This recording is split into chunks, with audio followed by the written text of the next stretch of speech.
Favara si è svolta la cerimonia di consegna del premio Ignazio Buttitta, organizzato dal Centro Culturale Guttuso, presieduto da Lina Urso Gucciardino. Gli interventi alla Castello Chiaramonte.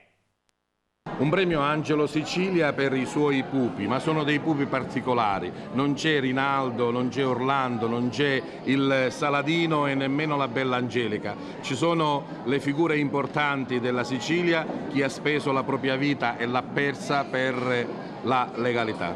Esattamente, i nostri pupi parlano il linguaggio di chi ha combattuto contro la mafia, per cui da circa ormai 20 anni raccontiamo nei palcoscenici nostri in pratica i pupi antimafia, cioè i pupi senza armature che non hanno bisogno appunto di brandire delle armi, ma loro hanno la grande forza della parola, come diceva Peppino Impastato, e questo ciclo epico racconta appunto in una decina di spettacoli proprio questa grande e appassionante vicenda dei siciliani che hanno combattuto contro la mafia. Si va dall'arrivo di Garibaldi in Sicilia fino all'ultimo spettacolo, è quello della storia di Padre Pino Puglisi. Mi è stato detto che è un premio, oltre all'impegno, alla comunicazione, è proprio un premio che è stato definito per l'impegno svolto da una persona diversamente abile che è costretta a muoversi in carrozzina,